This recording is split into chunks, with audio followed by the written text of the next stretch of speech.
Good evening. This is Peter Lorre. Would it bore you to hear a tale of tragic murder? Are you unwilling to sit through the telling of a strange and horrible story? The brief narrative of a man caught in a web of evil? You're not? Then, my friends, keep right on listening to the Mystery Playhouse.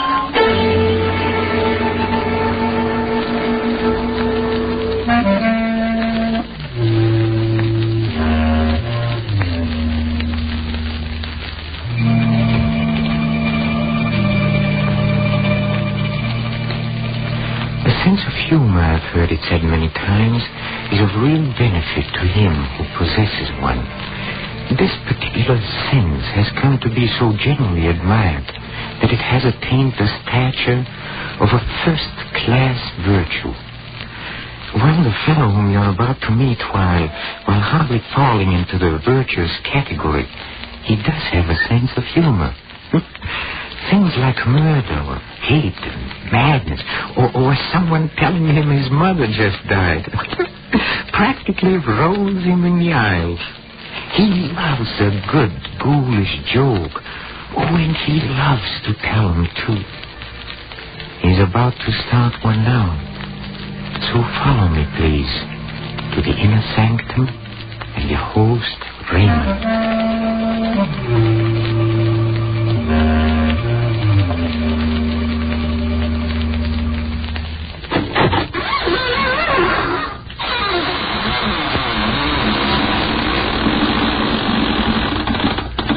Good evening, friends of the inner sanctum.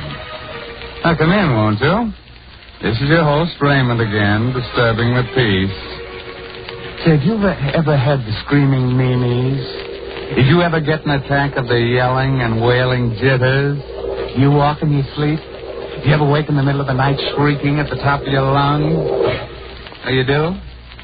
Well, you must be an awfully hard person to live with.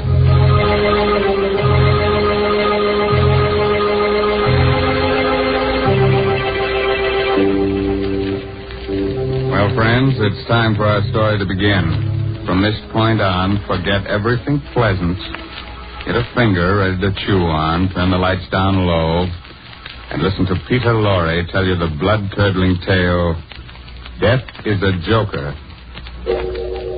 Come with me to the Criminal Court Building. A tense hush falls upon the spectators as Charles Luther takes the stand. Gentlemen of the jury, I'm accused of murder. I'm an actor, a comedian. Look at my face. Ugly, huh? Yes, so ugly that whoever looks at it laughs. I'm not telling you this to win sympathy for myself. I tell you this because it is important to your understanding the strange events that brought me to this courtroom today to plead for my life. Shortly before midnight of November 28th, I went to the apartment of my friend Robert Langlow, the famous actor and laughing guy. So, well, this is a surprise. Come in. Thank you. Would you like a drink? No, don't bother. I don't want anything. No? Well, here, may I take your thing? Oh, excuse me. George. Oh, George. Yes, I have the money for you. You'll be up? When? 20 minutes? Yes. Right. George Gelvin. You know him, Charles? Yes. Rotten actor. An excellent poker player. So I've heard.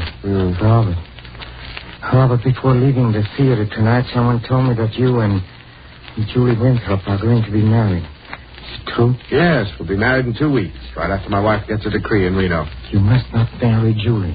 Not marry Julie? Well, who are you to tell me what I can do? I know Julie well, and I also know you. That's why you must not marry her. Charles, it might be better for you to mind your own business. Julie and I are in love with each other. No, you're not. She's fascinated by your good looks. She's impressed by your fame, but she does not love you. Now, look here. We may be old friends, but I've stood all I'm going to. Wait a moment. I get it now. You're in love with her yourself.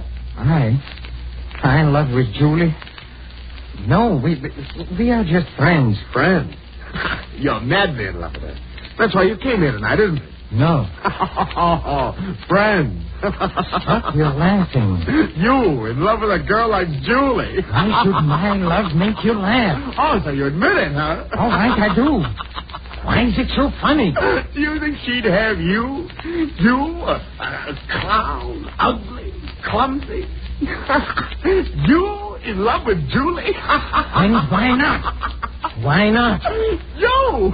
Stop you laughing. Stop it. Can I? Look at yourself. Charles, let go of me. No. You're choking. Let go. Joe. Charles. Joe. Laugh. Go ahead. Laugh now. Laugh. Robert. Robert. I didn't mean it. Robert. Lord, what have I done?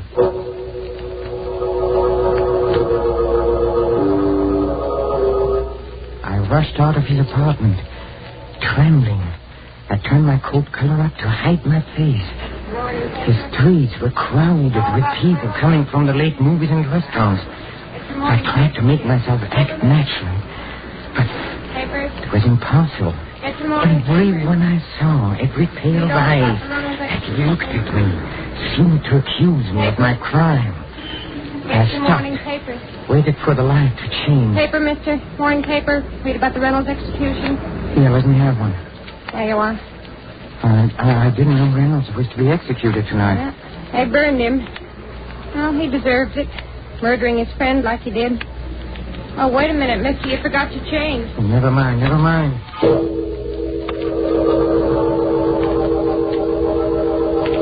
I went to my apartment and I looked at the newspaper I had bought. There was a photograph of Reynolds on the first page. In his face, I saw my future.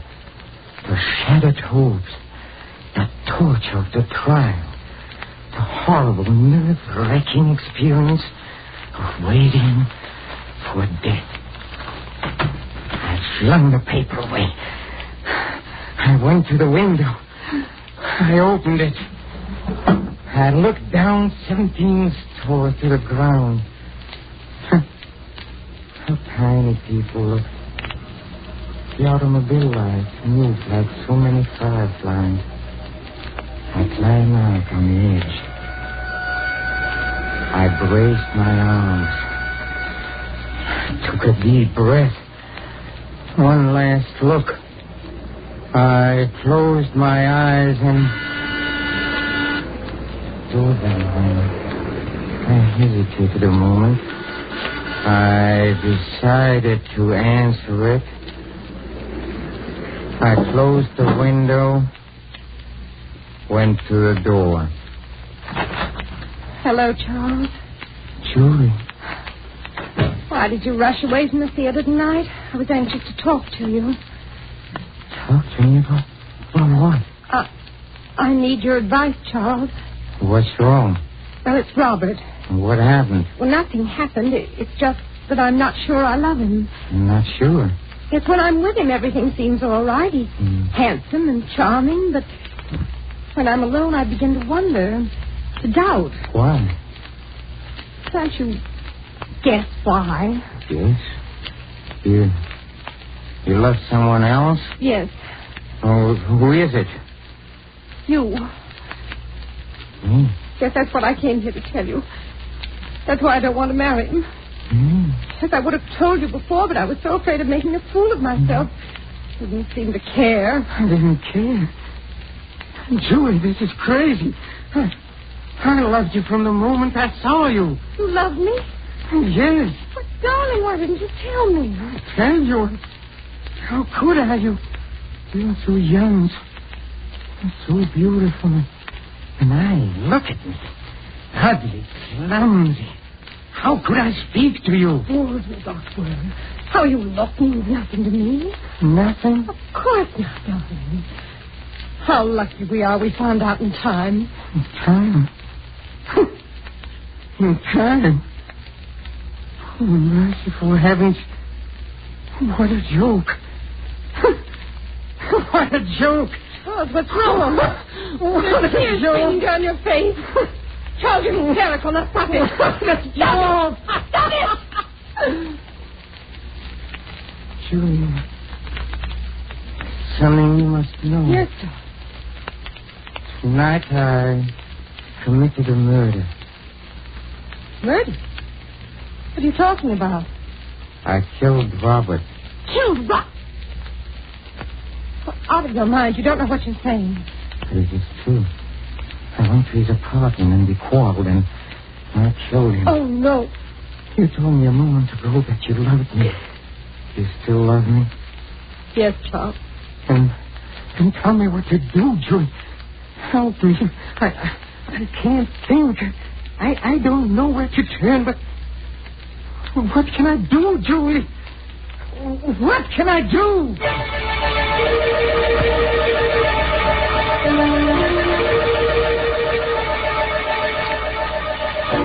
Pull yourself together, Charles. This may not be as hopeless as you think. Why? Was Robert alone in the apartment when you called? Yes? Were you seen entering or leaving? No. Are you sure? Yes, his apartment is on the second floor. I walked up and down. What time did you get there? Shortly before midnight. And what did you do before that? Went to a movie. Movie. How long did you stay there? Oh, only about 20 minutes. Do you have the ticket stub? Huh? Yes, here it is. Charles, do you realize what this means? They may never find out about you. Never find out? That's right. They won't suspect you since they can't know your motive. No one saw you enter or leave, and you have an excellent alibi. Alibi, Julie? Do you realize what they're doing? They're talking of this as if we planned this crime, as though we were criminals. But I committed a crime, yes, but I'm no criminal. I didn't mean to do it. I know, darling, I know. You must think of your own life now. Oh, And mine. Yes, Julia. Oh, I see what you mean. I'm not a criminal, but I must play the role of a criminal now. A subtle, clever criminal who is cunning enough to escape punishment. Can I do it? Can I do it, Julia? Charles, listen to me. We must find out how much the police know. If it's hopeless and they have found out about you, then it would be best to give yourself up. But let's not make any decisions until we know. How can we know? Did Robert expect anyone tonight? Yes, George Galvin phoned when I was there. He said he'd be up in about 20 minutes. Then the body must have been discovered by now. Yes, I'm sure the police must be there by this time. I think that I'll go to Robert's apartment. No, Julie, no. I didn't want you to become involved. I'm already involved. If it weren't for me, this horrible thing would never have happened.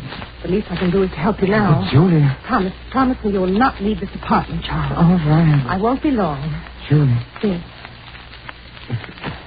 If something happens, if something goes wrong and we're separated before you return, I want you to know that I don't know what to say, Julie. You don't have to say it, darling. I know what you mean. Goodbye. Goodbye. Criminal. I have to think like one, to act like one, have to be one. What question would they ask? Where were you at 12 o'clock midnight of November 28th? I was in a movie. Here's the stub. No, they can see immediately that I'm lying. My voice must not tremble. I shouldn't be so quick with the answer. Where were you at 12 midnight of November 28th? Where was I? Let me see.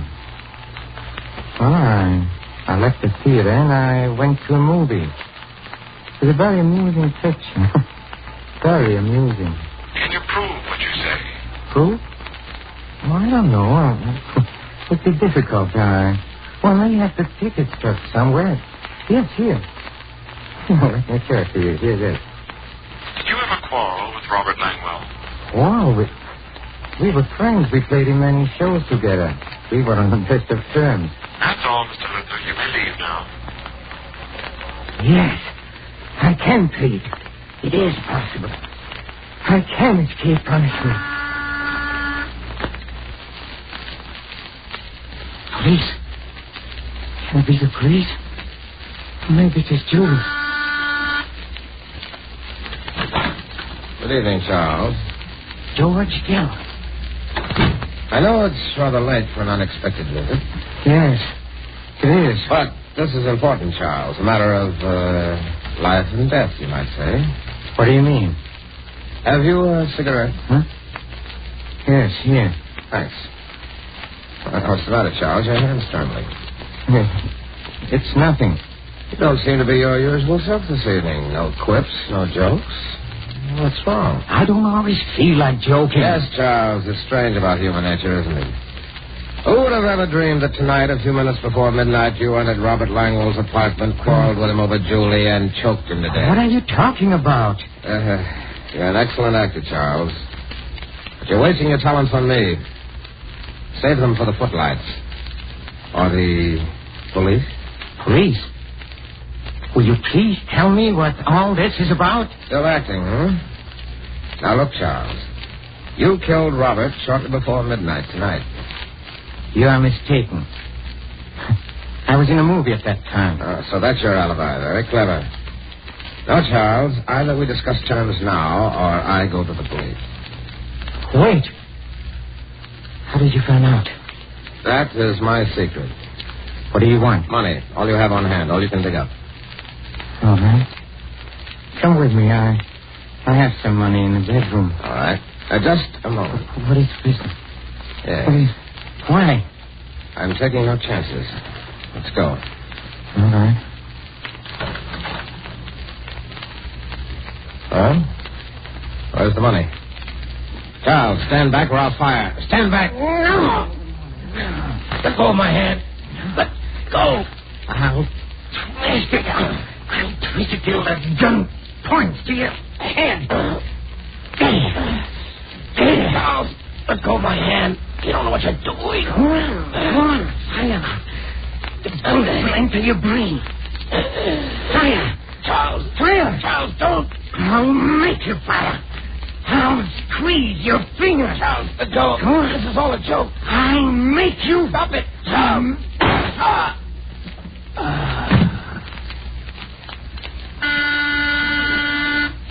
Just a second. Just a second. Charles. Darling, there's nothing more to worry about. Everything's all right now. We can be married and go on living and never fear anything. What makes you say that? Darling, you didn't commit a crime at all. What do you mean? Robert's alive. Alive? Yes, he's downstairs now paying the taxi. Robert is alive? Yes, I spoke to him about the marriage, and he was wonderful about the whole thing. Darling, aren't you happy? Our worries are all over. You can smile and be gay. That must be Robert now. Hello, Charles. Robert, I thought you were... Well, I'm not. Oh, but how did you... See, I fainted. George Galvin came in and brought me to. George Galvin. Did you tell George Galvin what happened? Yes. Look here, Charles. As I told Julie, I'm willing to forget the whole thing if you are. Forget? Forget? Yes. It might have ended tragically, you know, but thinking it over, I realize I'm as much to blame as you are. So if you're willing to shake hands. Shake hands? There now, darling. There's nothing more to worry about. I feel so happy I could... Charles, what's the matter with you? It's nothing. It's nothing. It's nothing.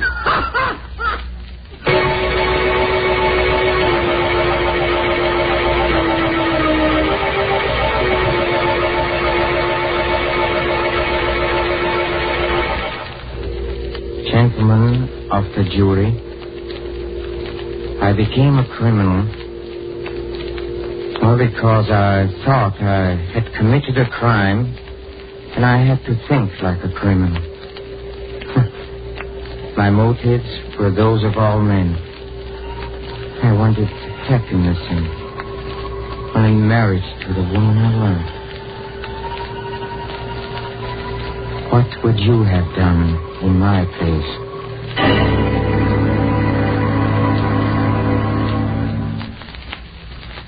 And I still think I know that guy.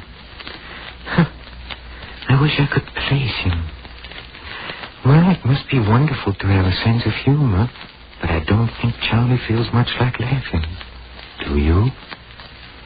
We'll pay a return visit to the inner sanctum and its fun-loving host Raymond soon, but don't go, please. Not until we drop in at the green room, where the players are rehearsing our next performance in the Mystery Playhouse. Come with me, please. Come. Change the dressings at midnight and again in the morning, nurse. Yes, Doctor. Well, Doctor, what did you find? Will I be blind? Is it very bad? Now, take it easy, Mr. Denton. There's nothing to worry about. Nothing at all. You're sure? You aren't just saying that. I'm quite sure. Valerie, did you hear that? I'm not going to be blind. Valerie, where are you? Right here, darling. Did you hear? I won't be blind. Isn't that wonderful? Yes, darling, it's marvelous. You don't sound very excited. Valerie, don't you realize I'm going to see again? She doesn't sound excited because I don't want you to be excited, Mr. Denton. You've got to relax. Try to sleep. Sleep? With this ungodly pain? My eyes feel as though they were on fire. That will stop as soon as the opiate I gave you takes hold. You'll be comfortable, I'm sure. Now, good night. You're going now, Doctor? Yes, I'll look in on your husband in the morning. Stephen. Yes, Valerie? Do you mind if I step out into the corridor for a moment? But you promised not to leave me. I'm afraid, Valerie. Everything's so dark. The nurse will be here, dear, if you want anything. I just want to ask Dr. Wade some questions. Questions? But he's already told us. Yes, Stephen, I know. But I'd like to find out about the treatment and how I'm to take care of you when we get you home, you know. Just little things. All right. But hurry back. I want you near me. I will, dear. Good night, Mr. Denton. Good night, Doctor. And thank you. You're quite welcome. After you, Mrs. Denton. Thank you. I suggest we step into the consultation room across the hall. You'll have more privacy. All right. Here we are. Thank you. Well, it's been a long time, Valerie. Yes, Paul, it has. Almost 10 years, isn't it? About that?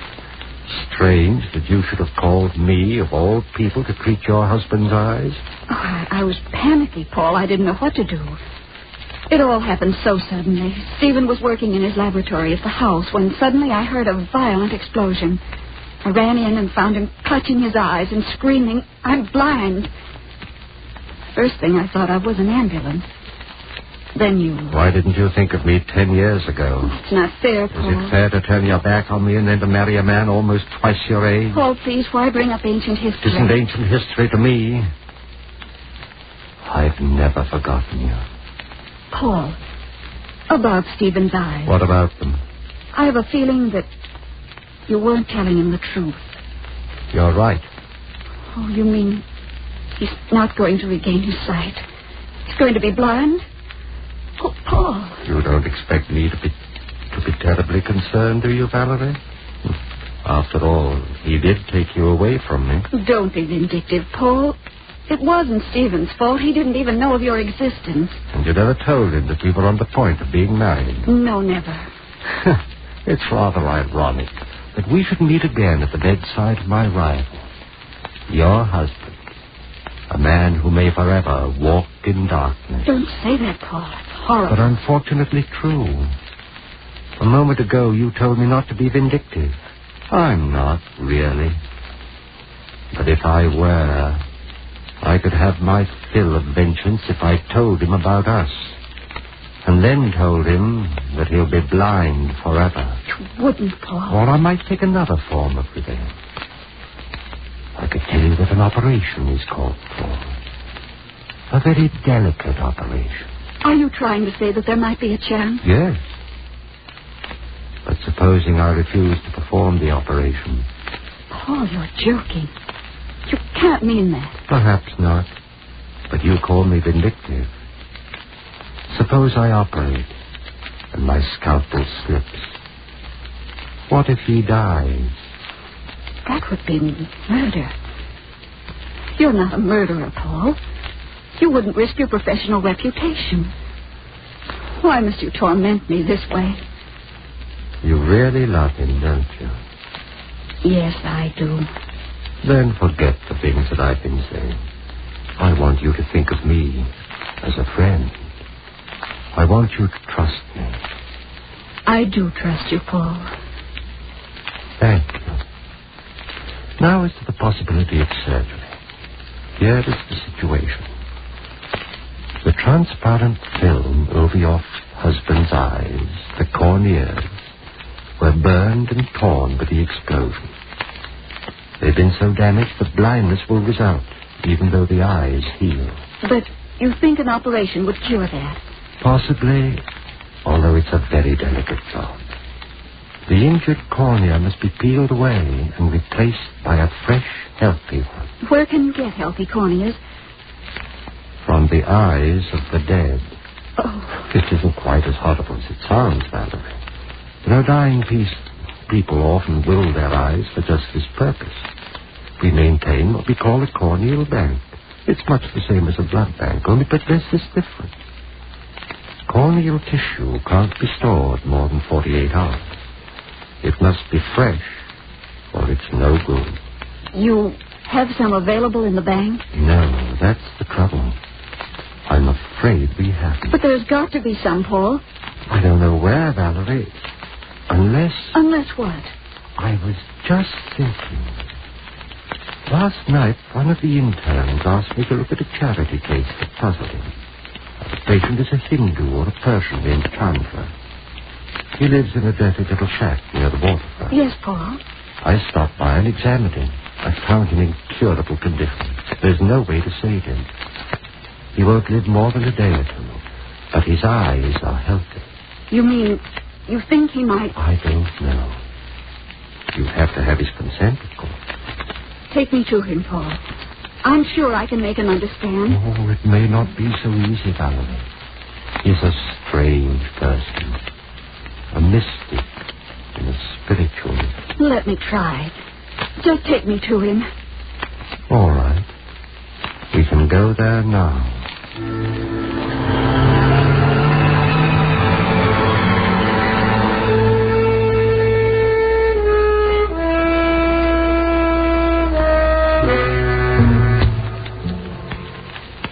Doesn't the doctor sound familiar to you? Huh? That's right. It's Boris Karloff, up to his old tricks. I think it might amuse you to be on hand for our next performance, when we present Mr. Karloff and Creeps by Night. This is Peter Lorre closing the doors of the Mystery Playhouse. Good night. Sleep tight.